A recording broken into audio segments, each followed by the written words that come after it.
మహాగణాధిపతే నమః. శ్రీ గురుభ్యో నమః. శ్రీమాత్రే నమః. వెల్కమ్ టు ఎయిట్ భక్తి ఛానల్.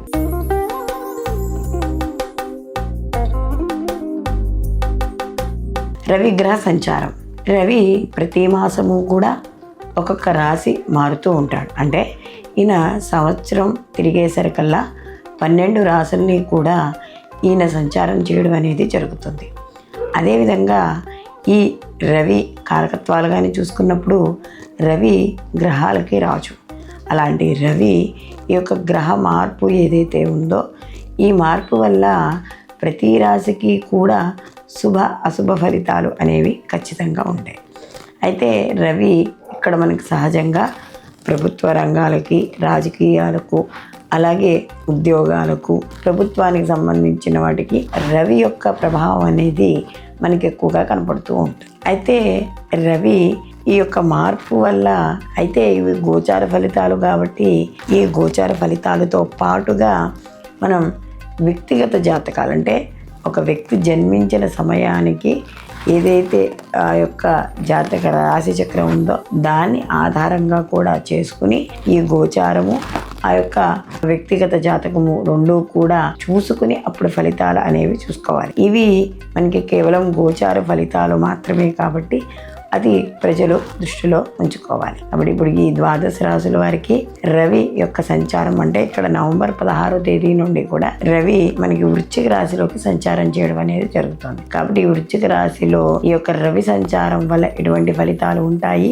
అనే విషయాన్ని తెలుసుకుందాం. వృశ్చిక రాశి వాళ్ళకి ఈ యొక్క రవి యొక్క సంచారం జన్మలో అనేది కొంచెం ఇబ్బంది కలిగించడం అనేది జరుగుతుంది. అలాగే ఈ రవి జన్మలో సంచారం చేస్తున్నప్పుడు శిరోవేదన, మానసిక ఇబ్బందులు, అలాగే చిన్న చిన్న గొడవలు, అనవసరమైన ధనక్షయం, అంటే ఎక్కువగా డబ్బులు ఖర్చు కావడం, అది ఇంట్లో వాళ్ళ వల్ల కావచ్చు, బయట స్నేహితుల వల్ల కావచ్చు, ఎలా అయినా సరే రూపాయి పెట్టే చోట 100 రూపాయలు పెట్టడం, ప్రతిదానికి కూడా ఆవేశపడిపోతూ ఉండడం, మాట పూర్తిగా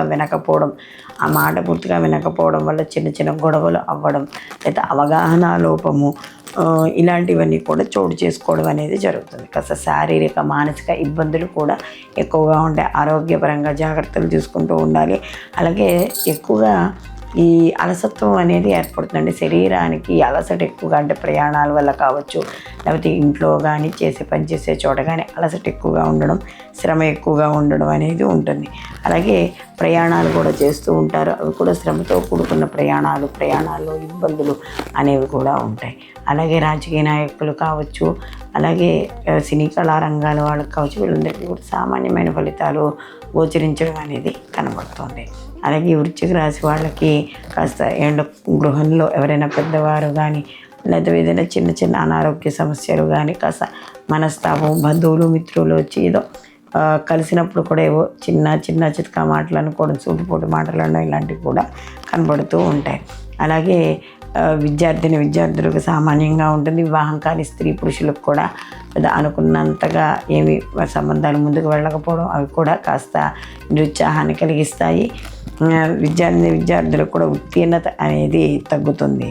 అలాగే ఈ యొక్క రవి ఎప్పుడైతే జన్మలో ఉన్నాడో కాస్త దూరదేశాలు, అంటే కొద్దిగా దూర ప్రయాణాలు చేయడం, ఇలాంటివన్నీ కూడా చోటు చేసుకుంటే, అలాగే బంధువులు మిత్రులతో విరోధాలు, మనోవిచారం, అక్కర్లేని సమయానికంటే అకాల భోజనాలు, ఇలాంటివన్నీ కూడా చోటు చేసుకోవడం అనేది జరుగుతుంది. కాబట్టి ఈ నియమాలన్నీ పాటించుకుంటూ ఈ ప్రతిరోజు కూడా రవికి 12 నామాలతో అర్ఘ్యం ఇవ్వడం, సూర్య నమస్కారాలు చేసుకోవడం, అలాగే సూర్యాష్టకం కానీ ఆదిత్యోదయం కానీ పారాయణ చేసుకోవడం ద్వారా మరిన్ని మంచి ఫలితాలు పొందుతారు. స్వచ్ఛమైన స్ఫటిక లింగాలకు, జాతి రత్నాలకు ఈ కింది నెంబర్ని సంప్రదించి. సర్వే జనా సుఖినో భవంతు. లోకా సంస్థ సుఖినో భవంతు.